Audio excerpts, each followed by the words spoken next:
आवाज जनतेचा, लढा सर्वसामान्य जनतेच्या न्याय व हक्कांसाठी।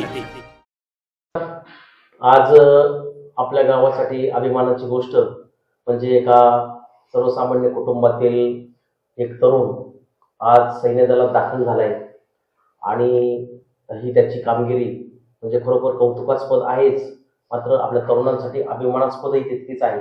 त्यामुळे या तरुणाने सैन्य दलात जो प्रवेश केलाय, सैन्य दलापर्यंत जी गरुड झेप घेतली ती कशी घेतली, त्यांचा हा प्रवास कसा होता, आज आपण त्यांच्याकडूनच हा सगळा प्रवास आपण त्यांच्याकडून जाणून घेणार आहोत। तर चला आपण थेट त्यांच्याशीच चर्चा करूया। तर नमस्कार। नमस्कार मेजर साहेब, आपल्या समेत मेजर श्रीराम विलासराव गरुड, मेजर श्रीराम विलासराव गरुड यांचा हा प्रवास नेमका कसा होता। तर प्रथमतः तुम्हाला खूप खूप शुभेच्छा। तर तुम्ही एक वर्षभराचे जे तुमची ट्रेनिंग आहे ती यशस्वीरित्या पूर्ण केली। तर मला असं सांगा की नेमकं तुमचा सैन्यात जाण्याचा हा प्रवास कसा होता, कुठून सुरुवात झाली? सैन्यात जाण्याचा प्रवास माझा 10वी नंतर मी रनिंग सुरू केली। त्याच्यानंतर 3 वर्षापर्यंत मी रनिंग केली। त्यामध्ये 2 वेळेस भरती दिली। पहिल्या भरतीमध्ये यशस्वी झालो। अच्छा। दुसऱ्या वेळेस भरतीत यशस्वी झालो। त्याच्यानंतर आम्हाला पुणे येथे बोलवले होते। पुणे येथे आम्हाला सेंटर वाटले, त्यामध्ये मला मराठा लाईट इन्फंट्री बेळगाव हे सेंटर मिळाले। मग पुणे येथून मला बेळगावला पाठवण्यात आले। बेळगावला आमची ट्रेनिंग सुरू झाली ती एप्रिल मध्ये।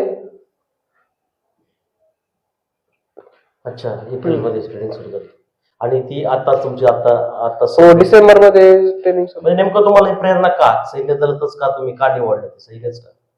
सैन्य दलात एक आई वडिलांना अभिमान देण्यासाठी, स्वतःची इच्छा होती आणि सैनिकाला जो समाजात स्थान इज्जत मिळते त्यासाठी सैन्य जाण्याची म्हणजे देश सेवेची पण तुम्हाला आवड होती। आता तुम्ही जी ट्रेनिंग घेतली तर त्यात तुम्हाला असं कधी वाटलं का अरे बाबा चुकून आलो इथं, आता लई त्रास होतोय, आता घरी जायला पाहिजे, असं कधी वाटलं का?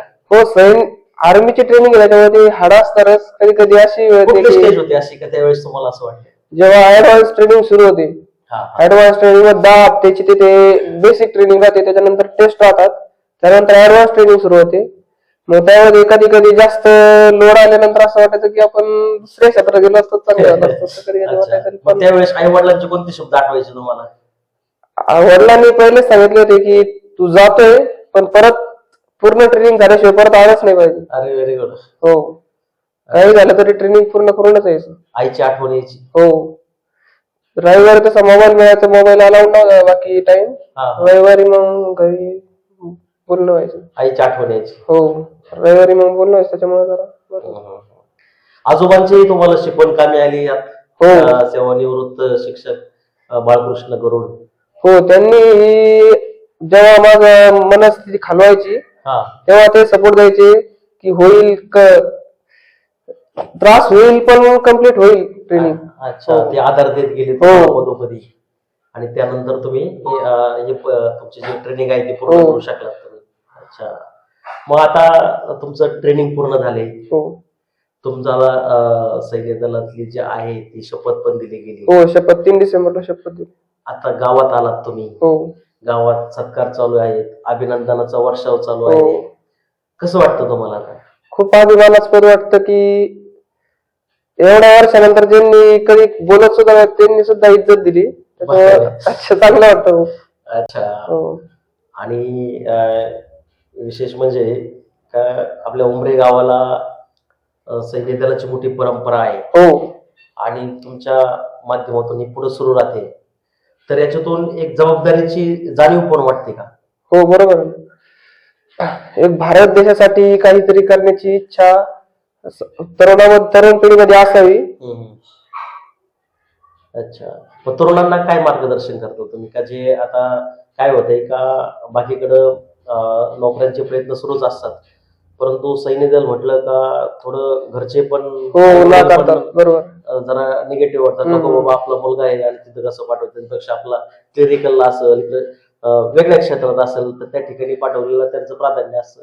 परंतु सैनिक दलात तुम्ही जे सांगितलं तो अभिमान मिळतो, तर त्या पद्धतीने तुम्ही पालकांना आणि जे प्रयत्न करतायत किंवा ज्यांनी प्रयत्न करायला पाहिजे अशा तरुणांना काय सांगाल? नाही, आई वडिलांना तशी भीती असते की सैन्यावर गेल्यावर माझ्या मुलाचं काही होईल, परंतु असं प्रत्येकाने असा विचार केला तर सीमेवर जायला कुणीतरी तयार व्हायलाच पाहिजे. आणि तरुण पिढीत आता अग्निवीर आल्यामुळे तो एक संधी आहे सरकारने की 4 वर्ष तुम्हाला जरी पुढे दुसरीकडे जायचं असेल तर 4 वर्षापर्यंत तुम्ही करू शकता. बरोबर. त्याच्यानंतर पुढे संधी आहेच तुम्हाला. आणि त्याच्यातून एक मानसिक समाधान पण आहे. आपण देशासाठी आपण हो. तर चला, तर खरं तर सैनिक ज्यामुळे आपण सुरक्षित आहोत याची जाणीव प्रत्येक भारतीयांना आहे, आपल्यालाही आहे. आणि आपला हा श्रीराम विलास गरुड तो योगायोगाने त्याला पहिली जी नियुक्ती आहे, पहिली जी ड्युटी आहे श्रीनगरला मिळाली. आपला श्रीराम आता श्रीनगरच्या सीमेवर जाऊन थांबणार आहे. तिथे भारत पाकिस्तानची बाउंड्री आहे, त्या ठिकाणी आपला उमरेचा श्रीराम त्या श्रीनगरच्या बाउंड्रीवर आपली सुरक्षेसाठी, आपल्या देशाच्या सुरक्षेसाठी आपलं योगदान देणार आहे. तर त्याला आपण सर्व जिल्हावासियांच्या वतीने, उमरेकरांच्या वतीने आपण त्यांना पुन्हा एकदा शुभेच्छा देऊया. खूप खूप शुभेच्छा तुम्हाला. धन्यवाद. नवनवीन घडामोडी आणि सत्य बातमी पाहण्यासाठी आजच आमच्या YouTube चॅनलला सबस्क्राईब करा, शेअर करा आणि लाईक नक्की करा.